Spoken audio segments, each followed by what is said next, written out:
I'm Karen Perrone, and I'm interviewing Sandy Westall. This is April 14th, 2011. We're at the Hilton San Francisco Union Square Hotel. And I'll start off by asking Sandy what she did while she was working at Innovative Interfaces.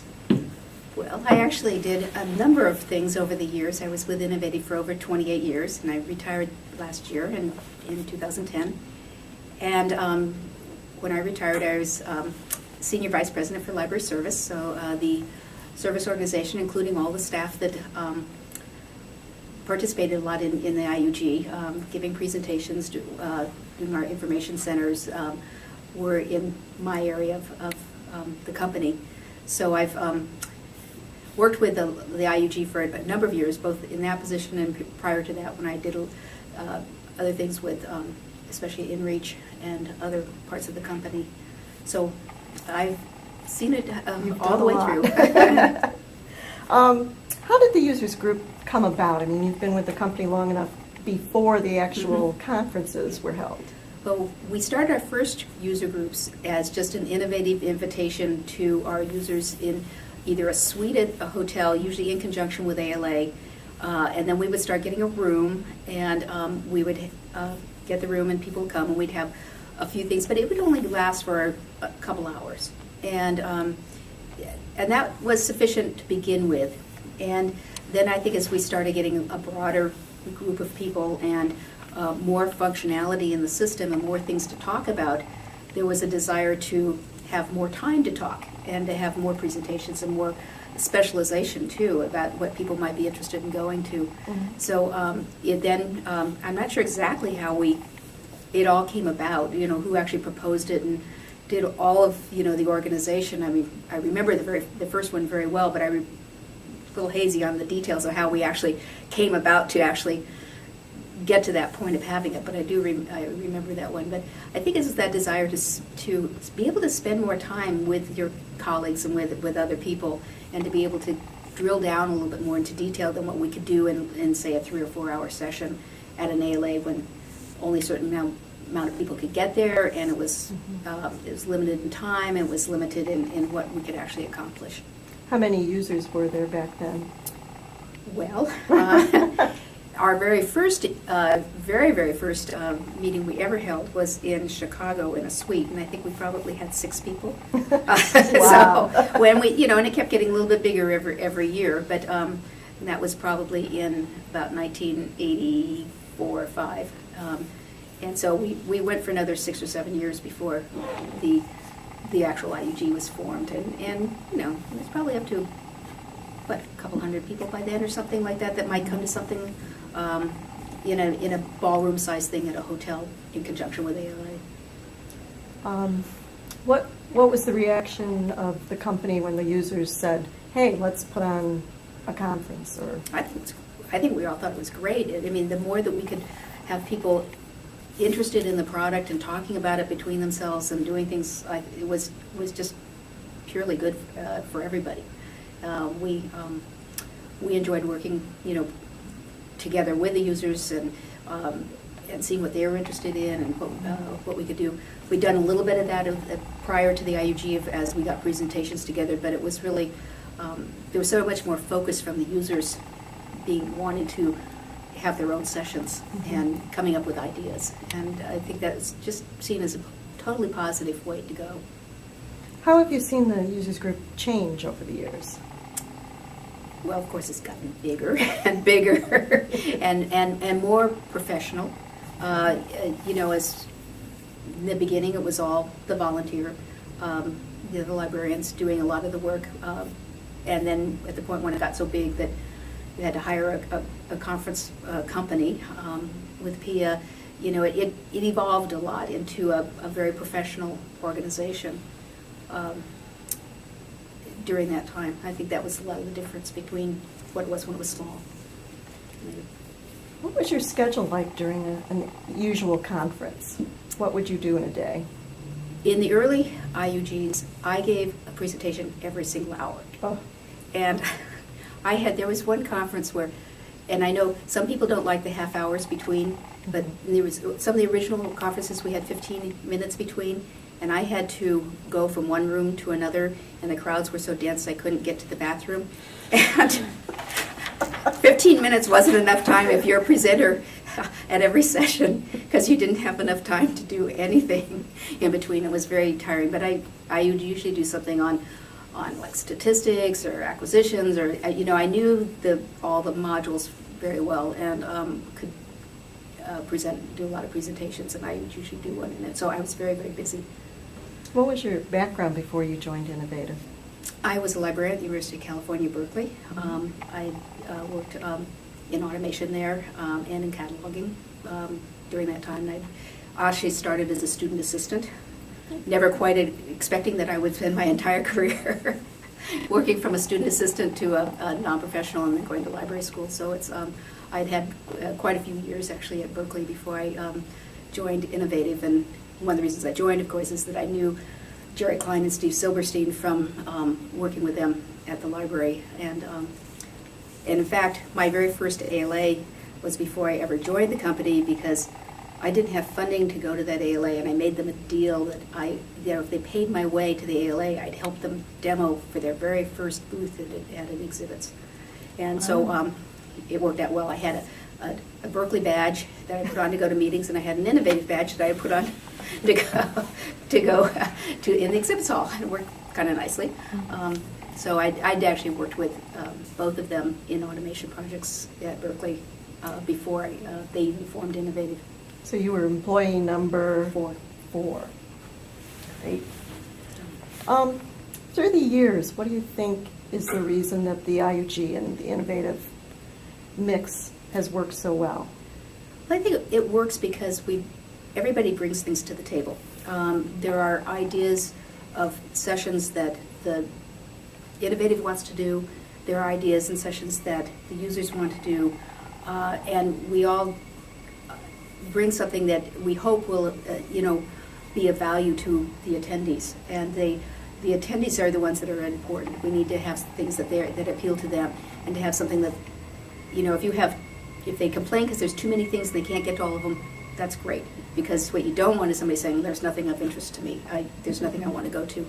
And so to have a good mix with a good arrangements of when the sessions are, so that they have, if you're interested in technical services, you can fill up your days with that. If you're interested in the public side, you can fill your days with that.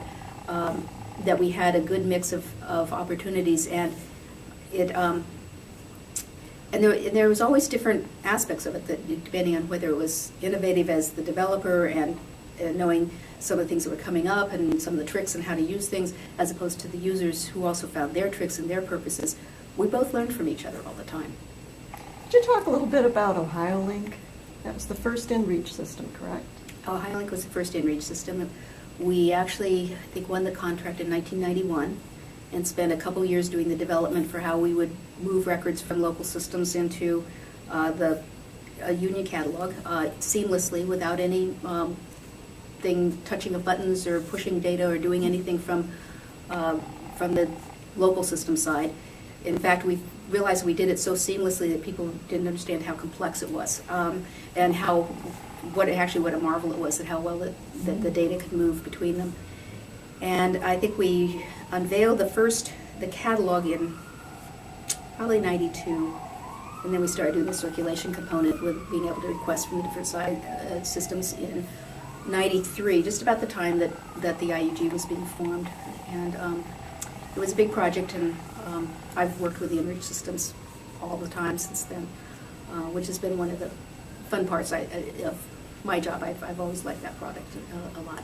Do you think it was one of the reasons why Anita Cook decided to get that first group together? That's probably part of the reason, because we were very active. I was in Ohio every month at the time, and so there was a lot of synergy, I think, going on between the Ohio sites, and Anita was then the new coordinator for OhioLink and Innovative, and so we had a lot of things going on, and I think that was probably some of the impetus to just continue a lot of those discussions and talks. So let's talk about, since we're talking about conferences, What's your most memorable experience at a conference, and why would that be? It's really hard to say what was my most memorable. Or several of them. Several of them have been memorable. I was actually trying to think about what was memorable about the first conference, the one that was at the Claremont Hotel in Berkeley or Oakland, whichever. It's in both cities, actually. City lines go through the hotel itself. I was trying, and so I was thinking about what was memorable, but for me, most of that was memorable for personal reasons. One is I grew up very close to that area, and I'd gone to that hotel several times with my parents and grandparents for things over the years, and I had my first date there. And as I said that at the one point as an introduction to a session, I could realize that people were sort of like, "You went to a hotel for your first date?" And I said, "Wait a minute, I was in junior high. There used to be an ice cream parlor at the front of the hotel, and it was a double date, and the father of one of the boys picked us up after the school dance, and we all went to the ice cream parlor." And so I have different memories of it in different ways. The other thing that was memorable about that year is that I was engaged to be married at that point, and my husband had never seen the work I did and interaction with my customers, and I remember he came to one of the sessions and stood in the back of the room and sort of like gloated about, that's going to be my wife. So it was a nice way to introduce my own husband to the type of work that I was involved in, and so it was memorable from those ways. But some of the other memories, as I go forward from that, is just looking at the technological changes we went through during those years. Mm-hmm. In 1993, when we started with the first conference, I believe that the only way we did presentations was with transparencies. I remember making transparencies and having things that you could lay on top of the projector, and getting your transparencies ready, because we didn't have laptops to use. We didn't have PowerPoint. We didn't have the mechanisms that we have now. No internet. And no internet, right. So we didn't have the mechanisms that we have now to do presentations, and we started with transparencies. I think within the very soon we had laptops and PowerPoint. However, we didn't have enough for every room, and we didn't have enough projectors for every room. So one of the jobs that I did in preparation for IUGs for some years was doing the flow of equipment from room to room, of what Innovate's equipment actually had to do. And we would usually bring and supply 4, 5, 6 projectors so that the IUG didn't have to rent them, because they were horribly expensive to rent. And, but figuring out who needed projectors, who needed laptops, who needed, to be trained on how to use these things, how to even log onto the laptop that you were using as a loaner, as we moved from room to room, and figuring out where everything had to move in these 15-minute intervals of getting it from one room to the other and getting it up and ready for the next person to use. I do remember that I think the first year we had internet access was in Providence. And I think we were still at the pre-millennium, so everything was black and white anyway, and we're in Telnet sessions. And it was extremely slow internet access.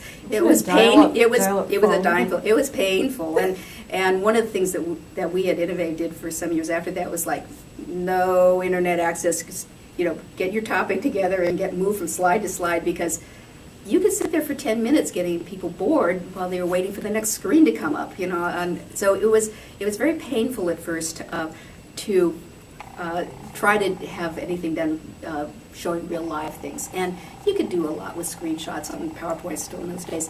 But that was when we were so linear, and the system was linear. And, as we moved into millennium, and as we move into going out on the internet to see other resources and doing things, that didn't work very well anymore. I mean, the more modern age needed to come in, and I think internet access became a little bit more reasonable to obtain with a hotel. They still want to charge you an arm and a leg for it, but it was really, really expensive in the early days. We all moved into it together as we did that.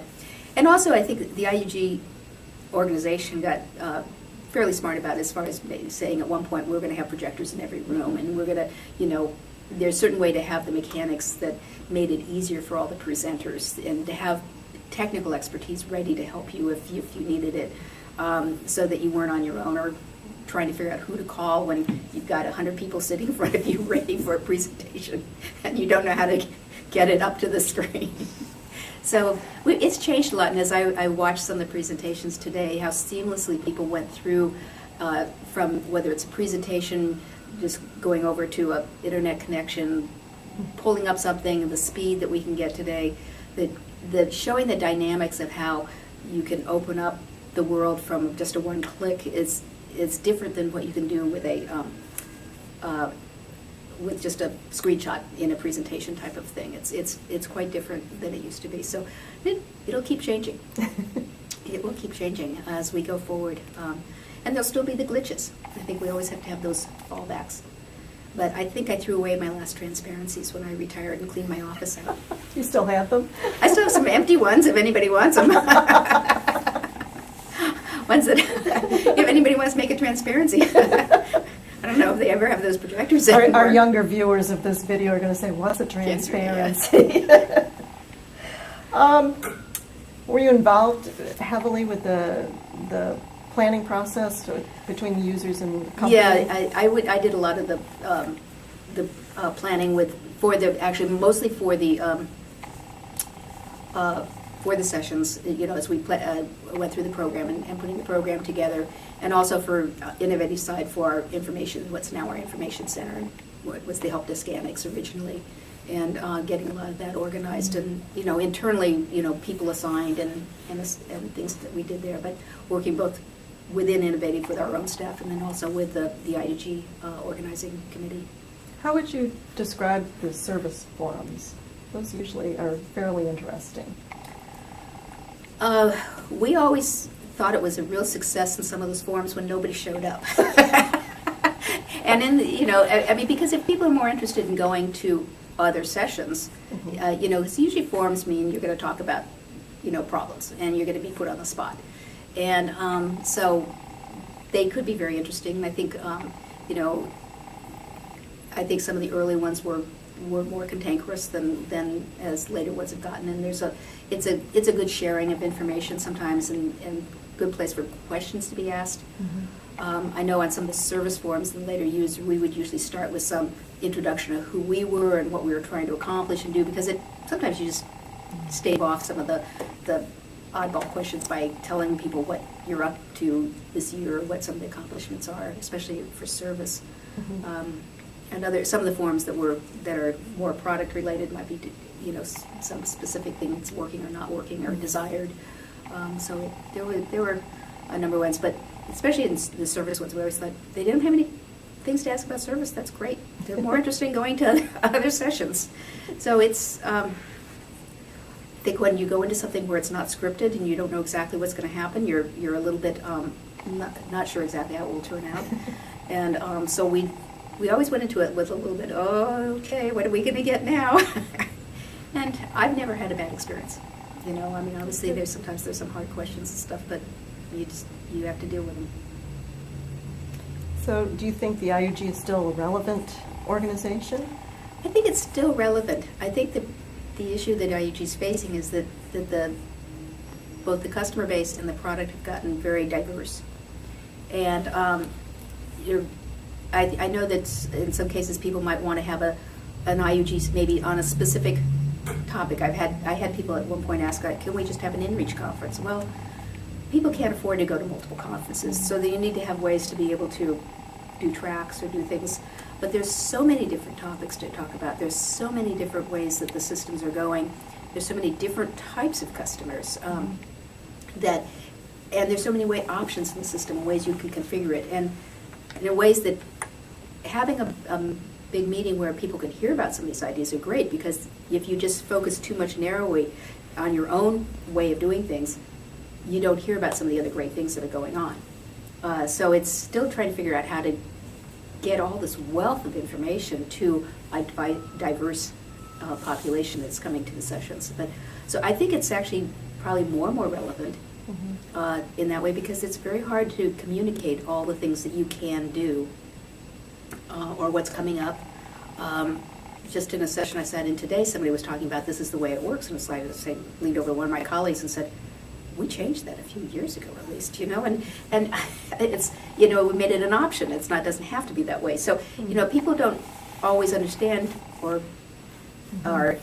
see when we come out with new releases and new features and new options that it applies to them, or they don't pick it up at some point. And so there's a lot you can learn in any session that you go to of how people are using the system, or good ways to expand on it. Yeah. So I think it's very, very relevant as a great learning tool. And I always thought that the IUG, for the people who use Millennium or Encore or ERM or any of our products, that if this is what their jobs are, this is what the most relevant conferences they can go to. It's one of the best ways for directors to put their money, for people to get a good appreciation of what they can do with the system. Yeah, I know. I always come home with too many ideas. If you could see the IUG or Innovative Change one aspect of the conference or their relationship, what would you like it to be to improve on it? To improve on it. I'm not sure, actually. It's it all seems to be so much to do, and it's over so fast, but I don't know how you could, more days or even more complex. There's a lot going on, and I know there's a lot of times that people would like to have more specialized meetings, and I know that birds of a feather are one way to do it, but there always seems to be something that there's not enough time to get some other thing that's come up, something in the last year or so. It's one of the reasons we implemented our Quick Hits Theater in the Information Center a few years ago, is that we always knew that there'd be some last minute things that we'd like to talk about, or that we didn't have something that needed a whole hour, that you could bring up and do some things, and we could, we didn't have to announce it so far in advance that we weren't locked into something. Mm-hmm. And so we came up with that as a new way to have ways to bring in, have a slot at least to put in something new, if that was something that we hadn't put in the program previously, or to do some things that are, tips and tricks and quick things. And it was also a good way for our staff to be able to learn how to do a presentation when they weren't committed to doing a full hour. It's a good way to get people used to being in a public spotlight in a smaller environment. So it's a good learning experience. It's very daunting sometimes for a person to say, I'm going to do an hour presentation and entertain what might be 100 to 200 people for a full hour. Mm-hmm. And if you've never done it before, just how to be clear, how to make sure that you aren't rambling, or that the points that you're making are clear. And an hour is a long time for a lot of people if they've never done it before. And which is one reason panels are good, because we only have to do 15 or 20 minutes. It's a part of a panel. And that was the same thing for our quick hits for our staff who weren't used to doing public presentations. This is a good way to start introducing them to doing public presentations. And so I think we need to keep looking at ways to have things where there can be meetings or new topics come up, and that's Yes, and nice as idea. it gets bigger, we keep running out of time to do all those things. So what is the process of deciding who's going to come and present? Or just even be down in the booth area? Well, a lot of times we would do things we would look at what topics or what sort of things we wanted to concentrate on. We would solicit sometimes ideas from the staff about things that they thought would be good things to do. And then we had to look at who had the expertise in those topics. Our staff in the Information Center, we've always had some that can talk about the product and answer things about what we're doing. So we would usually want to have some range of knowledge, whether it's circulation or OPAC or acquisitions, people available. And it depended on whether it was a conference that was like here in San Francisco, where we could have somebody come just for the day, or whether we needed to have, we were traveling and we had to have people that could cover all the specialties with enough information that they didn't, have to say, well, so-and-so will be here tomorrow. They'll have that specific type of information. So it was often looking at how much expertise we needed and who had that expertise. That would, so both for the sessions and for the Information Center.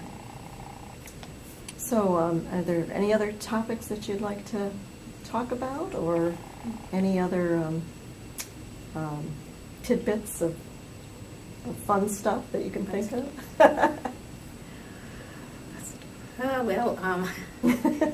See, tonight we have the dessert reception. I think that's one thing that I think everybody enjoys fairly amount, unless you're not into desserts.